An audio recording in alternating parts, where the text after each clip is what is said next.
The tunnel wasn't supposed to be reopened. It sat beneath a thicket of overgrowth, hidden under a forgotten service road near the southern coast, an old wartime access route that hadn't seen daylight since 1944. There was no plaque, no warning sign, just a thick rusted gate and a faded number plate bolted to the rock. Most maps didn't even mark it anymore. They called it the South Cut. But the real name, the one buried in military manifests and war records, was the Cross Line. I first heard about the Cross Line while working clearance for an old rail corridor. Just a whisper in a safety briefing. Avoid Section Delta, unstable tunnel. But curiosity has a way of tugging at the corners of your mind. And when I finally got assigned to it, something in me stirred. Maybe it was the history. The Cross Line was built as a supply route in World War II. Designed to move crates, fuel, and medical units between coastal depots and inland RAF bases. It was a ghost line, not listed on civilian schedules, and only used at night. In March 1944, just weeks before the Normandy invasion, a fire broke out inside the tunnel.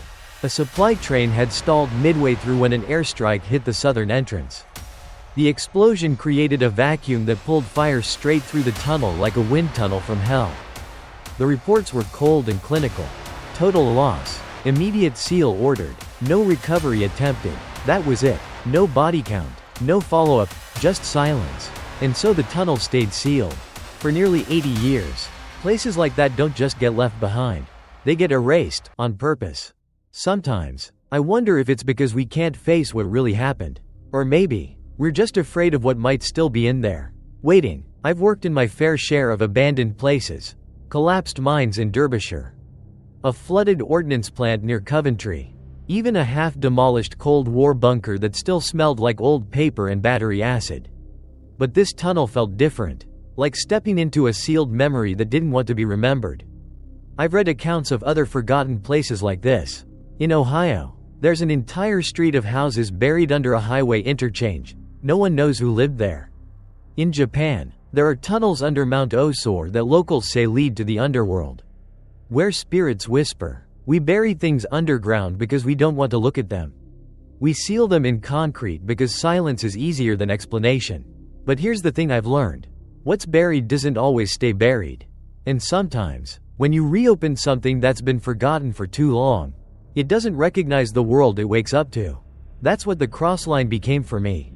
Not just a tunnel, but a threshold. A place where memory and silence and something much darker all bled together.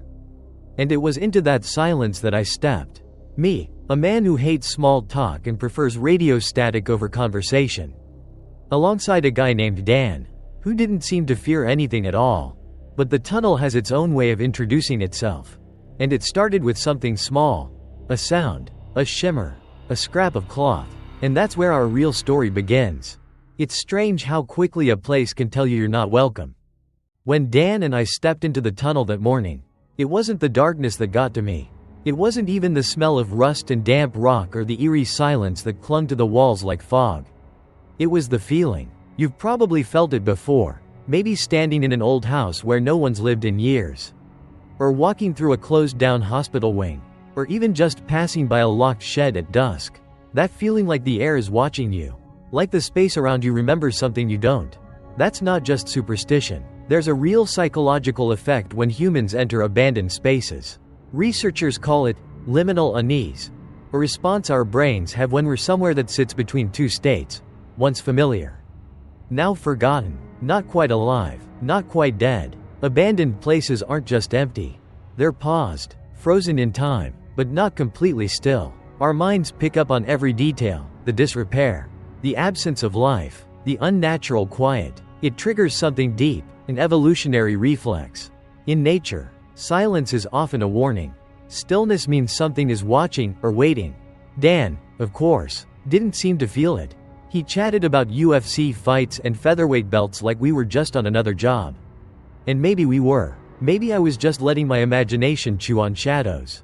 But something about that place made me quieter than usual. More alert, like I was borrowing someone else's fear. I've worked in tunnels before, some no more than holes in the earth. Some deep enough that your ears popped as you went down. But even the most dangerous ones had a kind of rhythm, the sound of dripping water. The shifting groan of earth. The hum of your own breathing. This one was different. It didn't sound like a tunnel. It didn't sound like anything. I remember reading about the Paris catacombs. How tourists sometimes go in off path and never come back out. Not because they get lost, but because they panic. Total darkness strips the brain of its anchors, sight, time, even thought. The mind begins to loop. You lose track of direction, then memory, then language. You become the space. And I think some spaces want that. That's what I felt in the crossline. Not danger in the usual sense. Not like a cave-in or a gas leak. But something more subtle. Like the tunnel was hungry. Not for bodies, but for silence. For attention. Maybe that's why we seal things off. Not just to protect people from what's inside, but to protect what's inside from people who don't understand it anymore. Because the truth is, some places aren't meant to be explored. They're meant to be left. And if we're not careful, they don't just take our footsteps and breath. They take our stories, too. That's the thing about abandoned spaces. You think you're just passing through, but some part of you stays. It was somewhere around the 7th or 8th marker that Dan noticed something strange. Something caught in the gravel, half buried near the old cable lines. A scrap of cloth, like it had been ground into the stone. Dark, oily, frayed. And that was the first real sign that we weren't alone. At first, I thought it was just some unlucky trespasser. Maybe a vagrant looking for shelter. Or an old worker who'd slipped past the fencing. Someone who had wandered in too far and got stuck. But when he stepped, or dragged, into the light, that thought vanished so fast it almost burned. Because the thing I saw wasn't wearing clothes. It wasn't even wearing skin. Not its own. Anyway, it looked like someone had taken parts of people, scraps of skin, chunks of flesh, and stitched them together like a horrible patchwork quilt. A shoulder here, a forearm there, a sagging flap of cheek. It didn't fit right, like a mask stretched over the wrong face. And the rest of it, the rest was raw, wet, torn, muscle glistening, veins like tangled wires, parts of it blistered like they'd been cooked from the inside out. You don't forget a sight like that. Not in your dreams, not even in the silence of your car on the drive home. I've thought about it a lot since then. What it was, where it came from, whether it was ever human at all. And the truth is, I don't think it was a ghost. I don't think it was a demon either. At least not in the old biblical sense.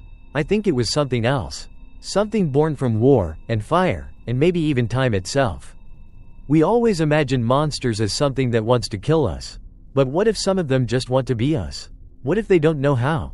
There's a creature in Native American legend called the Wendigo, a once human spirit corrupted by hunger. It devours, but it also mimics. It's not just about eating the body, it's about wearing it. Copying the way we move, speak, even breathe, like it's trying to remember what being human felt like. In Japanese folklore, there's a spirit named Napara-bo, the faceless ghost. It follows you home, stands in familiar shapes, appears beside you in the mirror, and then, when you finally notice, it's too late. That thing in the tunnel, whatever it was, reminded me of both. But it wasn't faceless. It had too many faces. It was trying so hard to pass, to slip into the skin of a memory that didn't belong to it. And maybe that's the most terrifying thing of all. Not the sharp teeth or the crooked walk, but the way it wore pain like clothing. The way it tried. I keep wondering, was it one of the men from the fire? Someone who had survived in the worst way. Someone who had burned and kept crawling. Decade after decade, long after the war ended. Long after the rest of the world moved on? What does a place like that do to a soul? I don't have the answer. But I do know this. War doesn't just leave behind rubble and records. It leaves behind fragments. Of people.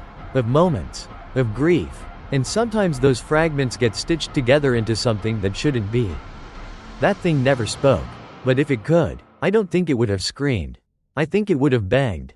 To be seen. To be remembered. To be finished. That moment was the first time I ran. Really ran. No shame in it. No thought, either. Just flight. I dropped my torch. Skidded into the nearest refuge bay. Heart thundering. Lungs shrieking behind my respirator. And when I crouched low, hands pressed into the gravel, I realized I wasn't the first to hide there. The ground was sticky, warm, wrong, and whatever had left that behind, it hadn't gone far. There's something about hearing a voice when you know you're alone that rattles you in a way few things can. Not a shout, Not even a whisper. Just a voice, where there shouldn't be one. I was still crouched in the dark, pressed tight against the stone wall of the refuge bay, heart drumming like a second set of footsteps. That thing, whatever it was, hadn't seen me. Or maybe it had, and just couldn't get to me. And then the radio clicked on. South cut control. This is red lead. Enemy overhead. Repeat, enemy aircraft sighted. Brace for impact. The voice was small, staticky, almost ghost-like in tone, but official in wording, military. But no one had used that frequency in nearly 8 decades. The second that voice cut through the silence, the creature outside reacted. It jerked violently, screamed. The cables fused into its flesh, pulled tight as it thrashed forward, like it had just heard an old command it couldn't ignore. That moment haunts me, because it didn't feel random. It felt like a memory. Like something in that place remembered the war more vividly than the world ever could. You see, sound doesn't always behave the way we expect it to. Especially underground. Sound can echo, sure, but in deep, sealed structures, it can linger. Scientists have recorded echoes in Cold War bunkers lasting for minutes after the source stopped. And in some rare conditions, certain frequencies can even bounce between surfaces for days. But this wasn't an echo. It was a message, one that didn't make sense in our time. There are theories, fringe, maybe, but still worth mentioning, about time loops and recorded hauntings. The idea that emotional trauma, especially violent trauma, can imprint itself onto a space, like an old film reel that plays over and over, waiting for someone to stumble into its frame. I've read about it in old asylum ruins in West Virginia, and in the soundless zones beneath Chernobyl. One story in particular stuck with me. A team of urban explorers in the tunnels under Berlin claimed to hear marching boots and a man shouting in German, even though they were completely alone. They recorded it. No one else could hear it when they played it back, but they all heard it in the moment. Dan must have heard something too, because not long after that radio transmission, his voice came through the line. Shaky, quiet, like he was trying not to be heard. Callum, mate, something's here. I can't. I remember the fear in his voice more than the words. The short breaths between sentences. Like every inhale was an act of courage. I shouted back, I'm coming. Just stay where you are. Don't move. But I knew in my gut that whatever he had seen wasn't just a shape in the dark. He had heard it, felt it. I don't know what that old message triggered. Maybe nothing. Or maybe it was never meant for us, but the tunnel didn't know the war had ended. Maybe the creature didn't either. That's the thing about buried places. They don't care what year it is outside. Inside, time doesn't pass. It waits. I ran as fast as I could, stumbling over loose gravel, heart hammering, calling Dan's name through the crackling radio. I didn't know what I would find, but part of me already knew what I wouldn't. Fear does strange things to time. In those moments, when I was running toward where Dan had been, calling his name through a radio that barely held signal, it felt like the tunnel was stretching, growing longer with each step. The walls leaned in, the air thickened, and no matter how fast I ran, it felt like I wasn't moving at all. That's the kind of fear that doesn't just hit your mind, it hits your body. Your legs shake, your throat tightens, you feel like prey, even when you don't know what's hunting you yet. I found his tool bag first, sitting exactly where he'd left it, neatly zipped, undisturbed, too still. But there was no sign of Dan. My torch flicked across the stone until it caught something I almost missed, a narrow service corridor, branching off the main tunnel like a vein from a collapsed heart. It was half choked with dust and darkness. But at the very end, I saw movement. Someone hunched over, breathing, shaking. Dan, I called, soft this time, like I didn't want to scare him more than I already was. I saw something wrong. We have to go, now. He didn't answer. He just twitched. His shoulders moved in a way that wasn't quite human, like a puppet string had been pulled too hard. And as I got closer, I saw it. His spine didn't sit right. His frame was wrong. His skin, stretched. I knew, then, that wasn't Dan. Or at least, not anymore. I don't remember turning. I don't remember deciding to run. I just ran. The kind of run that comes from your bones, not your brain. Instinct took over. No logic. No plan. Just escape. It's funny how we always talk about fight or flight like they're equal options. But they're not. Your body wants to flee. It spent thousands of years learning that the best way to survive something you don't understand is to not stand near it at all. I've read about that kind of terror in survival stories. A hiker in Alaska once said he ran a mile downhill barefoot after seeing something, with eyes too far apart. He couldn't explain it. He didn't try. He just ran. Another case, years ago. In a flooded mine in Pennsylvania, a worker swore he saw his brother down there, even though his brother had died 6 months earlier. He climbed 3 ladders to the surface without ever looking back. That's the thing. When something breaks the rules of the world, your only instinct is to get out of the world it broke. I ran toward the tunnel mouth like it was the last light on Earth. I barely registered the gate until I slammed into it, knocking it open with the full weight of my body. Daylight hit my eyes like a slap. Sharp and blinding, but I didn't care. Behind me, I heard it, the screech, the stumble, the awful sound of something trying to follow. And for a moment, it did. It hit the threshold, skin hissing like meat on a hot pan. Steam rose from its body. Its borrowed skin began to sag, bubble, tear, and just like that, it stopped. I'll never forget the sound it made. Not a scream, not quite. It was more like a crack, as if something inside had finally broken for good. It reeled back, flailing, retreating into the dark it came from. I stood there panting, hands on my knees, lungs clawing at the air. The train sat a few yards away. I climbed aboard, slammed the door shut behind me, and waited, just waited, until my body stopped shaking. Some people say you should face your fears. That running is weakness. But I disagree. Sometimes, running is wisdom. Sometimes, it's the only thing that keeps you alive. I locked the tunnel gate behind me and left that place swinging in silence. But the silence didn't stay behind. It followed me home. It followed me to bed. And it followed me the next morning, when I had to explain why Dan wasn't coming back. Getting out isn't the end.